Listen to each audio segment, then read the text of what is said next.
Radio City Audio Travels. Audio Travels. एक second sir, एक second, बस थोड़ा साइड हो ले। क्या कि इंसान को अगर लाइफ में स्ट्रेस कम करना है और खुशियां चाहिए तो उसको एक बार अपने रूटीनी काम से फुर्सत निकाल के घूमने निकल जाना चाहिए। क्योंकि जब भी आप घूमते हो तो आप नई जगह देखते हो, नई जगह से बहुत कुछ सीखते हो, समझते हो, वहाँ के कल्चर्स, वहाँ के खाना पीना, घूमना, टहलना, हा सब कुछ भाई मजा आता है, मानो ना मानो। तो अब आप मेरे साथ घूमिए और ये सारी चीजें समझिए। कल्चर्स, घूमना फिरना, वहाँ की फील, एक एक चीज सुनाऊंगा। मेरा नाम प्रतीक है and this is audio travels. अब क्योंकि मैं लखनऊ का रहने वाला हूं तो सबसे पहले आपको लखनऊ की सैर कराता हूं। चार बाग में हूं मैं इस वक्त और इसी वजह से लोगों से जगह मांगते हुए किनारे खड़ा होकर मैं यहाँ से बोल रहा हूँ। और चार बाग के ठीक बगल में ही बस स्टैंड भी है, बस स्टेशन है, तो बीच बीच में बसों का सैलाब आ जाता है। मैं हालांकि ऐसी जगह खड़ा हूँ जहाँ मेरे ठीक सामने चार बाग की बाहर से नई सी लाल और सफ़ेद बिल्डिंग जो कि मुगलई, अवधी और राजपूत डिज़ाइन से बनी है, और जिसकी ख़ास बात यह है कि ट्रेन के आने और जाने की आवाज़ अंदर से बाहर और बाहर से अंदर नहीं जा सकती। मतलब बनाया इसको यही सोच के गया था। ये गुंबद और मीनारों से भरी जो बिल्डिंग है वो 1867 से पहले एक्चुअल में बाग ही थे, 4 गार्डन्स, तभी इसे चार बाग बोलते हैं। लेकिन उसके बाद सुनते हैं कि 70 लाख रुपए में इसको रेलवे स्टेशन में कन्वर्ट करके आज ये ऊपर से चेस बोर्ड जैसे दिखने वाली बिल्डिंग लखनऊ शहर की शान है। और कभी रात में आइए भाई साहब, आहा, मतलब ऐसी लाइटिंग, आहा, पूरा मतलब कलर ही चेंज हो जाता है। खैर, इस स्टेशन की एक और खास बात है कि यहाँ चाइल्ड लेबरर्स अंदर नहीं मिलेंगे और अगस्त 2019 से यहाँ केला नहीं बिकता, ताकि ट्रेन के पीछे भागते भागते आपके पैर ना फिसले। अरे मतलब साफ सफाई रखने के लिए। पहले जब आता था तो रेवड़ी ले जाता था, अंदर और बाहर दोनों जगह मिलती थी।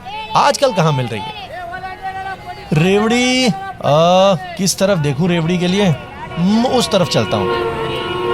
मेरे सामने ये जो रेवड़ी का ठेला है मुझे एक पुरानी कहावत याद दिला रहा है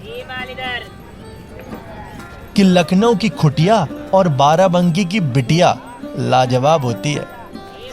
इसके चक्कर में न जाने कितनों ने बाराबंकी जाकर शादी की होगी और की भी है एक्चुअल में भाई। और न जाने कितनों ने रेवड़ी ही बैना भाजी में दी होगी। बैना भाजी, यू अंडरस्टैंड? अरे वो जो शादी के बाद खाने में सामान दिया जाता है ना, खाने पीने का, शगुन में दिया जाता है, उसको यहाँ बैना भाजी कहते हैं। खैर फिलहाल जिनको नहीं पता तो सोचा बता दूं, लेकिन पहले इनकी सुन लें।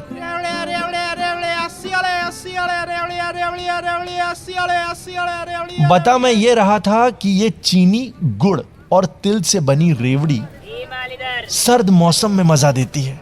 लेकिन ये बनती कैसे है ये जानने के लिए हमें जाना पड़ेगा चार बाग में स्थित गुरु नानक मार्केट में, जिसमें करीब 70 साल पुरानी रेवड़ी की कई दुकानें। ये रेवड़ी कितनी प्यारी खुशबूदार है। इसे खाने से पहले मेरे मुंह में पानी आ गया था और अब चबाते टाइम और मज़ा आ रहा है।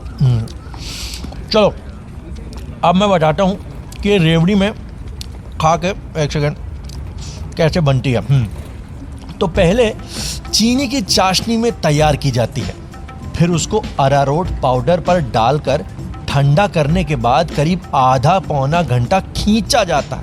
और ये थोड़ा मोड़ा खींचा नहीं होता है, मतलब कई लोग इसको अक्सर खींचते नजर आएंगे आपको ये छोटी छोटी गलियों में। फिर उसके पतले और लंबे डंडे बनाने के बाद गट्टे काटकर इनको कढ़ाई में गरम करके फिर उसमें तिल को मिलाकर इसमें केवड़ा, गुलाब और लौंग इलायची का एसेंस ऊपर से डाला जाता है, जिसकी वजह से इसमें खुशबू और टेस्ट दोनों ही लाजवाब हो जाते हैं। जैसे कि ये, और ये जब ठंडे हो जाते हैं तो इनकी पैकिंग की जाती है। गुड़ की रेवड़ी भी इसी तरह तैयार होती है, बस इसमें केवल लौंग इलायची का एसेंस डाला जाता है। खास बात ये भी है कि इसे महीनों रख कर खाया जाता है। यानी कि खराब होने की कोई गुंजाइश ही नहीं। Trust me, this has got amazing taste. मतलब इसे खा के मजा ही आ जाएगा। हाँ तो भैया जान लो एक बात कि लखनऊ में अगर टुंडे कबाब है तो रेवड़ी शबाब है। अरे ये तो कविता बन गई भाई। कहने का मतलब है कि लखनऊ को जो जानते हैं वो टुंडे कबाब से जानते हैं, लेकिन मेरा मानना है कि रेवड़ी से भी जानना चाहिए हमारे लखनऊ शहर को। अब जरा ऑटो पकड़ता हूँ और आगे बढ़ता हूँ हजरतगंज की तरफ। थोड़ी गंजिंग कर लें। यू नो व्हाट गंजिंग इज? अरे बताते हैं। ए ऑटो, हाँ हजरतगंज चलोगे? कितना लोगे? चलो।